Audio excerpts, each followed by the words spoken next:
All right, everyone, welcome back for another episode of Carnivore Trades. Today is Wednesday, July 21st, 2021.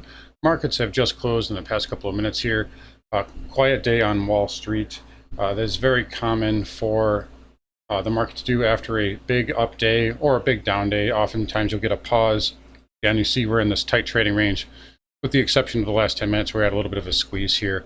Q's having a really nice day here. And that was led higher by the semiconductors. And the semis were really telling you that the markets wanted to push into the close. You saw the strength there throughout the day, even as the Qs pulled back a little bit and the spiders backed off.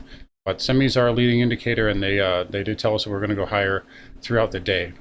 Now, notice where the spiders eventually ended up, right on this trend line here. So tomorrow is going to be sort of a moment of truth here.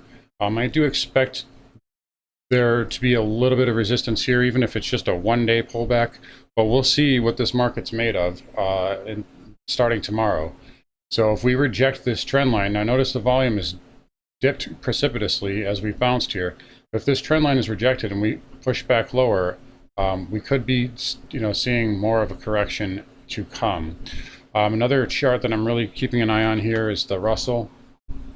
So we got back above this trend line here. We talked about it possibly being a failed pattern, but if we reverse lower and we close back below it on the weekly time frame, then this pattern is still valid. We still have a head and shoulders. But until then, the Russell holding up. Some of the banks are holding up. JP Morgan again having a nice day. Found a little bit of resistance at the 20 moving average. Should stall out there, but we'll see if these things turn back lower. It could spell more trouble for the markets. Crude having a nice rebound today. You guys heard me talk about this support level. This was ultimately my target on the downside. And then if you got through that, obviously you talk about maybe having a little bit of support here at this pivot, and then of course down to about 57.50 in the 200 moving average if it gets down there. But really nice rally there in crude today. Can't say too much about it. It's had a nice bounce back, and we'll see what happens. Nat gas still pretty much being a house again, although backed off from the highs a little bit, but nat gas has just been on a tear lately. But I do think this is coming into a little bit of weekly and monthly chart resistance, as I've pointed out to you guys, so I'm not sure how much more upside it has in it. And moving on really quick, we'll go over the dollar. So dollar backed off again, but look where it closed right on this trend line here. So again, we're going to have to see. So this trend line here essentially coincides with the trend line that we were talking about on the spiders.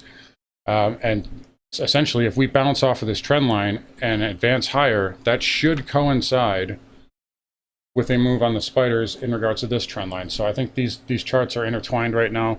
I'm going to keep an eye on both of those moving forward. But outside of that, really just a quiet day on Wall Street. Don't want to make too much out of it. So I did just pick up Zoom, and I want to talk about this a little bit here. So they just acquired a company called Five9, and it's basically another cloud, a cloud contact center. And I've said this in the past, not really on here, I haven't talked about it, but I think that for a company like Zoom, if they're going to continue to grow and grow into that valuation they have, they need to start acquiring companies. They need to be aggressive. I mean, they have a great business, and obviously they're a staple now in the modern era. But they really do one thing. They do video calls, and that's like their main business. But for a company like them to really grow and provide value for investors, they're going to need to start acquiring companies and add some extra value in that regard. So I like the move for them the other day. The market originally sold off, and then it got a bounce here. So it sold off on the news, but then the dip was bought, and it's held up really well now. So I didn't buy it because of this buyout talk. I bought it because of this chart pattern here. See these 3 consecutive tail candles here? This is a very rare candlestick pattern. Normally you see it on the intraday, on the 10-minute intraday, and even then it's very rare. It's even more rare to see it on the daily. So I went long Zoom into the close. I think I had like 352 and change, 352.40, something like that was my entry.